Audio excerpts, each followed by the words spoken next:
A judge in Minneapolis sentenced the former U.S. police officer Derek Chauvin to 22.5 years in prison Friday for the murder of George Floyd. President Joe Biden said the sentence seemed appropriate. Emergency Services continues a search for survivors for a second day after working through Thursday night following a building collapse in Miami yesterday morning. At least 4 people have been confirmed dead. More than 150 remain missing. President Biden has been meeting Afghan President Ashraf Ghani to discuss U.S. troop withdrawal and the surge in fighting between Afghan forces and the Taliban across Afghanistan. President Biden said that Afghans need to decide their country's future.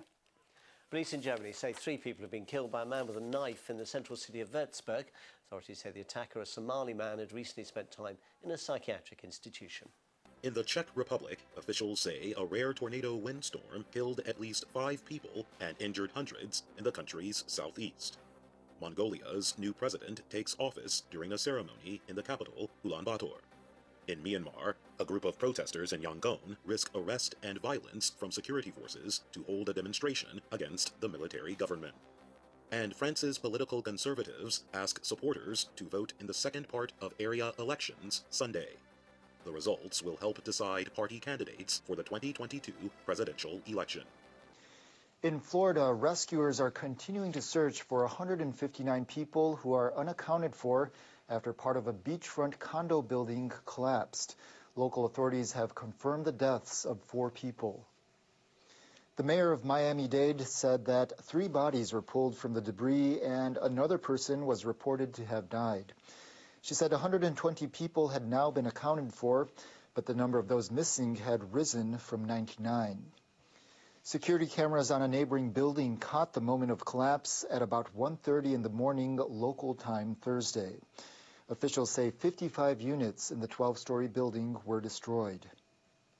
Search and rescue operations still continue. We have heavy machinery on scene to start pulling some of the superficial metal from above as we start looking for additional voids from above.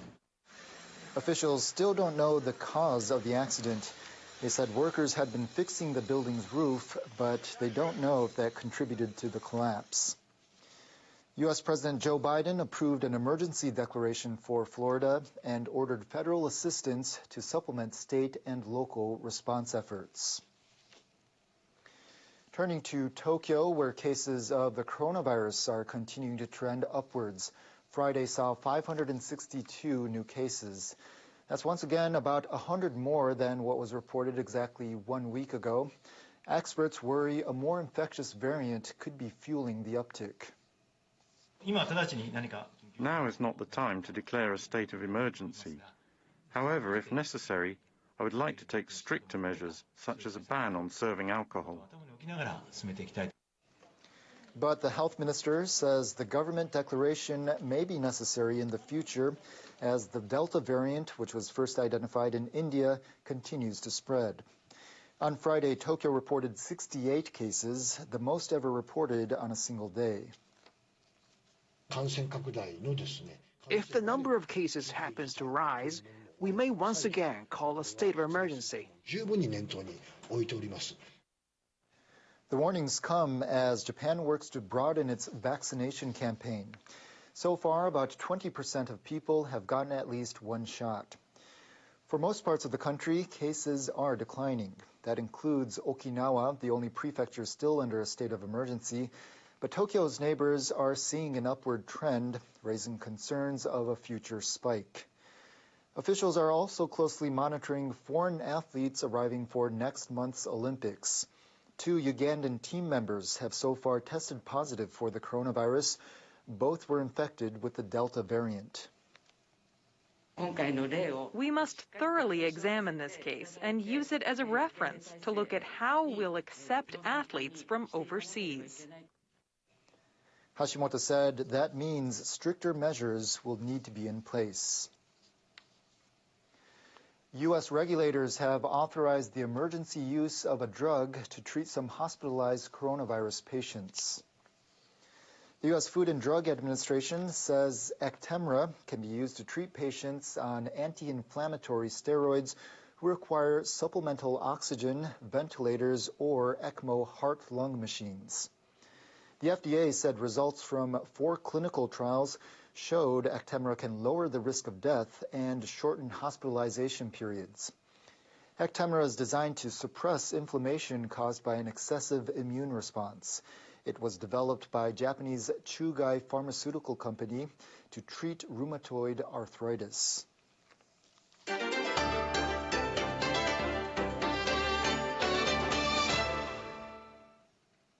Candidates for the Tokyo Metropolitan Assembly have kicked off 9 days of official campaigning. The Assembly election is seen as a bellwether for a lower house general election to be held later this year. 271 people are vying for 127 seats in 42 districts. One focus is whether a local political party called Tomin First can remain the biggest force in the Assembly. The party's special advisor is Governor Koike Yuriko. The Liberal Democratic Party and Komeito are aiming to win a combined majority. The two parties are coalition partners in the national government. The election comes as health experts warn there are signs of a possible resurgence of coronavirus infections in the capital. The candidates are expected to debate measures to contain the spread of the infections and the Tokyo Olympics. The results could affect party strategies for the next general election for the lower house of the Diet. The term for members there ends in late October. But Prime Minister Suga Yoshihide can call a snap election anytime before that. Tokyo police have arrested 2 bureaucrats from Japan's economy ministry on suspicion of fraud.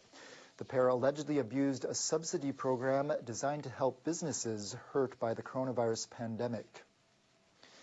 Sakurai Makoto and Arai Yutaro are accused of obtaining the equivalent of about $50,000 by applying for subsidies through a shell company last December. The subsidy program was designed to help small and medium-sized businesses pay their rent if they suffered declines in sales.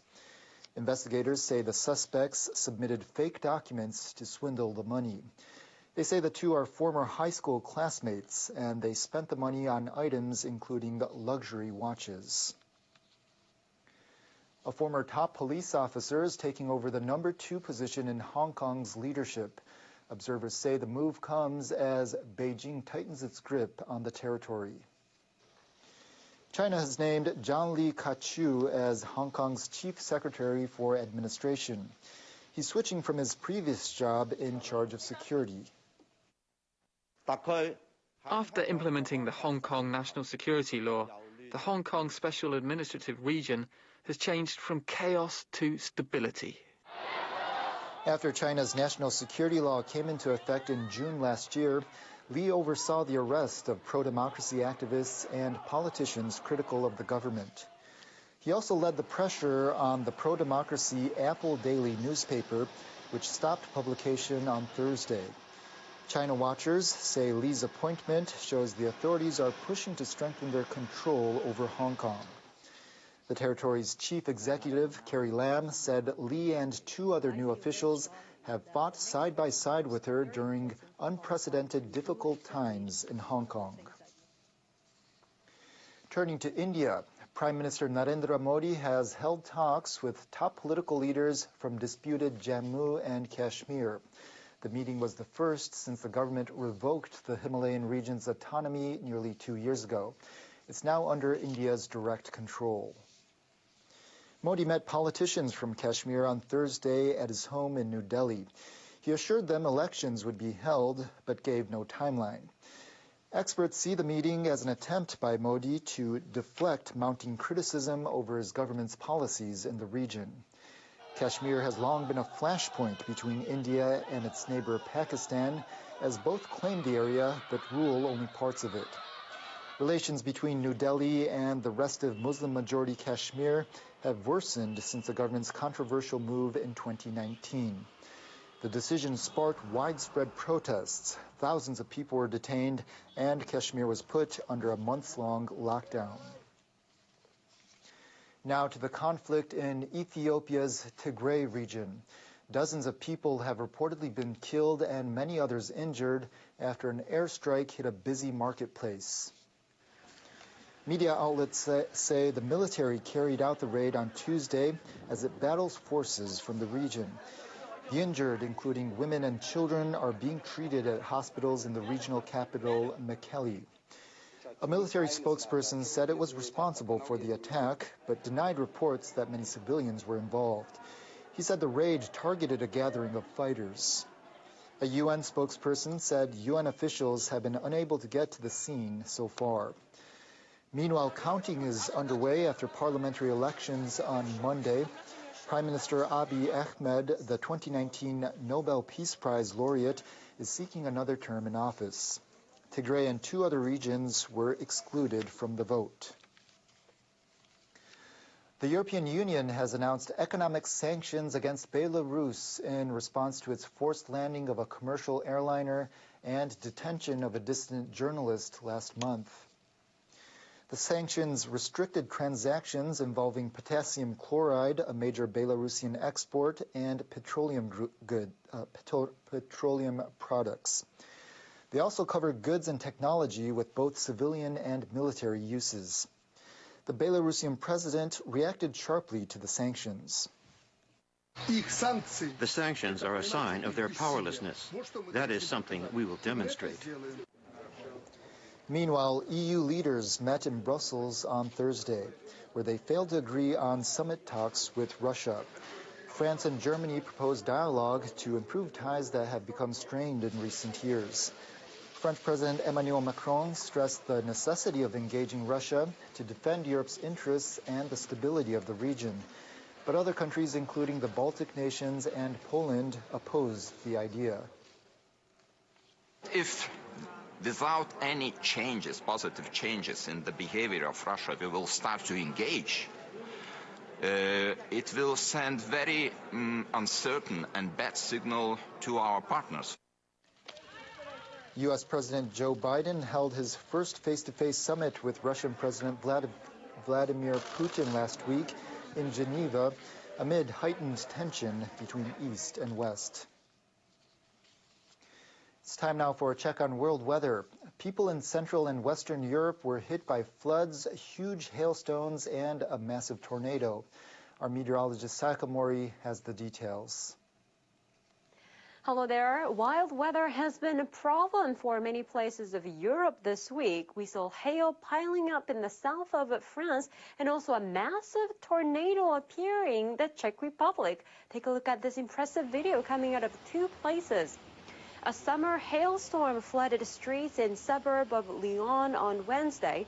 Footage taken by residents showed cars standing in flood water covered by drifts of ice.